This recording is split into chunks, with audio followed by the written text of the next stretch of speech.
Hello, and welcome to Quick Pip Talk. Today I will be talking about Geometry Dash and how and why each level is special. I will go over new mechanics, changes in music, difficulty, and theming. And hey, if you're new to this channel, why not hit the subscribe button and turn on all notifications. This helps the channel out a lot and allows me to make better and more content. All the gameplay in this video is from Vix50, like in the description.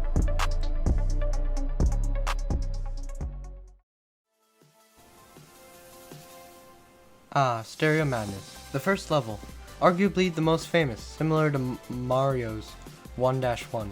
There isn't much to say about this level, as it's the very first.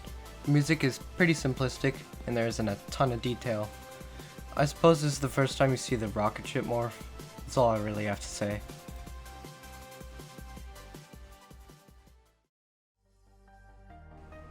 Another famous level, Back on Track, introduces bounce pads. The music of this level is highly superior to Stereo Madness, being a lot more in-depth, and much better in my opinion. I believe it to be the easiest level, although some may disagree with that.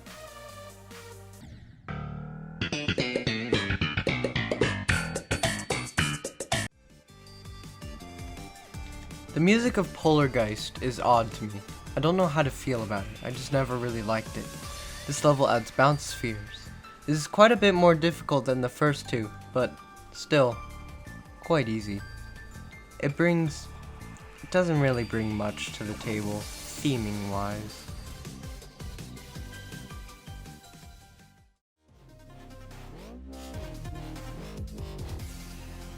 Dry Out introduces gravity portals.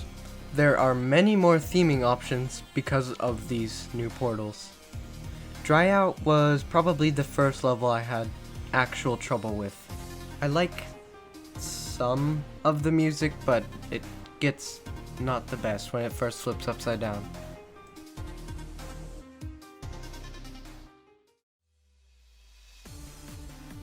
In Bass After Bass, the music finally starts kicking off. In my opinion, at least. The level design gets pretty interesting, being completely black and white at times. It's not very difficult at all in my opinion, and there's still not too much theming going on.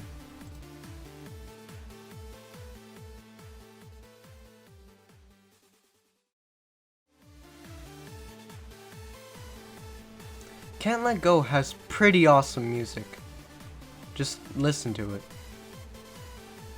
Level design is pretty much identical to Bass After Bass. Definitely the hardest level so far. I don't believe it brings in any new mechanics.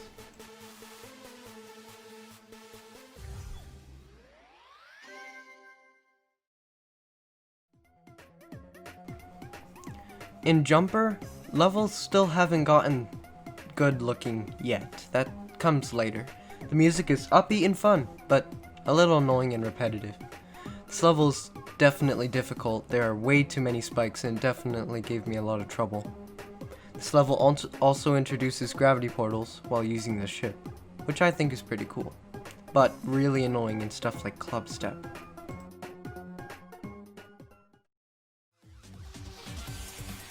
Time Machine took me a long time to complete, which is pretty embarrassing because a lot of people don't think it's hard.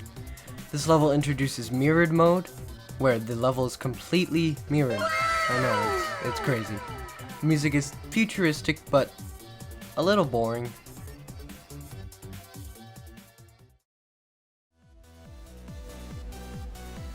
Cycles. I hate this level. It's absolutely my least favorite by far. There are way too many spikes and fake orbs, and it's incredibly annoying. This introduces the ball morph, and the music, it's not my favorite. It's pretty boring and kind of slow. This level is difficult, but not enough for me to feel accomplished afterwards. I hate this level.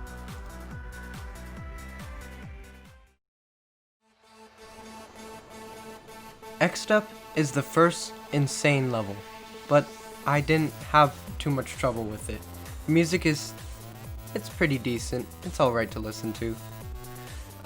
X-Step introduces lots of new block designs and background things. as well as the cyan gravity pad and the ring.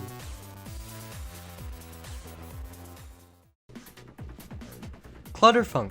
Clutterfunk introduces the saw blade, size portal, and small objects. This is definitely the hardest level so far, and yeah, that's basically all I have to say about that. Music is fun for a little while, but it turns pretty hardcore, which that isn't for everyone. Theory of Everything is the easiest insane by far. It introduces magenta pads, rings, the UFO morph, and alternate paths. Music is pretty awesome, but it has a slow beginning. Theming wise, there are a lot of new cool background elements added in this update, and it definitely implements them well.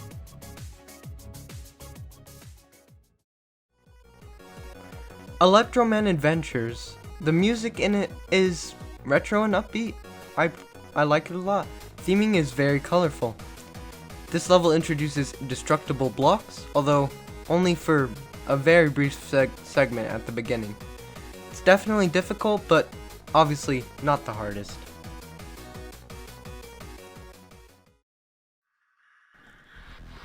Clubstep, the first demon. Theming really kicks off with a lot of cool demon faces in the level, and I just think it's pretty cool.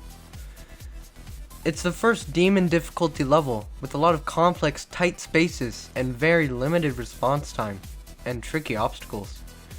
It introduces fading blocks and spikes, and a lot of fake spikes too. Music is probably my favorite out of all of the musics. Pretend that was correct.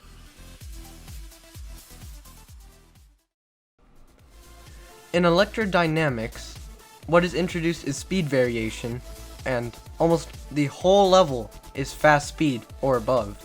The music is very techno and exciting. Theming is very futuristic, and I like it a lot. The level is practically a demon, in my opinion, because it is super fast paced, and you have to make quick decisions, and there are very difficult rocket parts that took me forever to get past.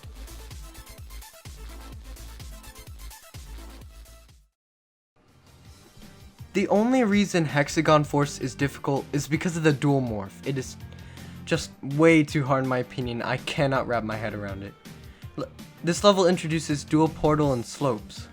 The music is pretty upbeat and a lot of people's favorite, although I really disagree with that. It gets kind of boring sometimes. The theming is futuristic and pretty green. I don't have a lot to say about this level. I don't really care for it.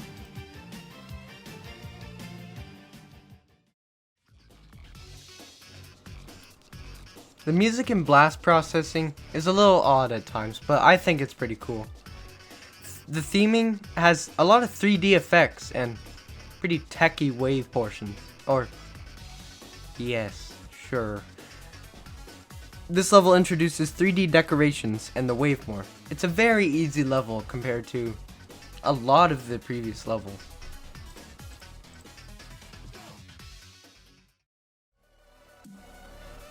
Theory of Everything 2 introduces invisible and fake slopes, saw blades, mini wave, and many decorations. The music is kinda similar to Theory of Everything, but a lot more dubsteppy and, I don't know, kinda boring in the middle. The theming is kinda boring honestly, even though this update adds a lot of decorations. Highly difficult level. It's the most difficult in my opinion, but I haven't even beaten it yet, and some people say it's the easiest of the demons, and it's just wrong.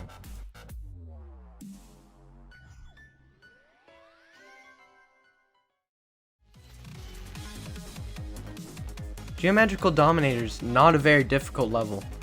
That's all I really have to say about it. Theming is extremely exciting, with a lot of retro platformer elements and many colors. Music is very upbeat and exciting.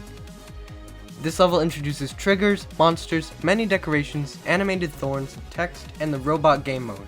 I think this is probably my favorite level.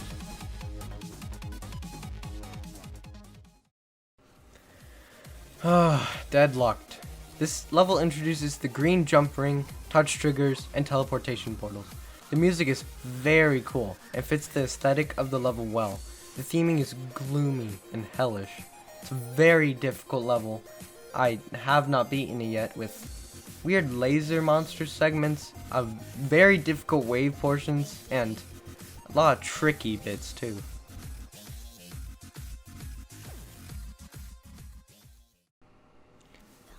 Finger Dash. Music has some light vocals and it's kind of strange. The theming seems to be entirely in a rocky magma-filled hell. It's not the most difficult level for it being, the latest one released, but it's still fairly hard. It introduces the spider morph, dashing, black rings, even more triggers, lasers, even more background decorations, and red jump rings and pads. You can tell this update definitely released a lot. I'm really excited for 2.2.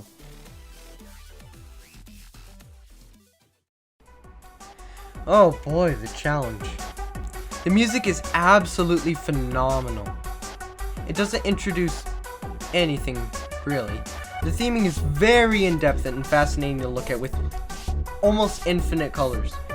It's immensely difficult with many different morphs. I haven't beaten it.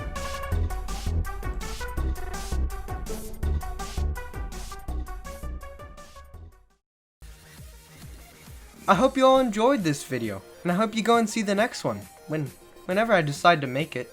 So long.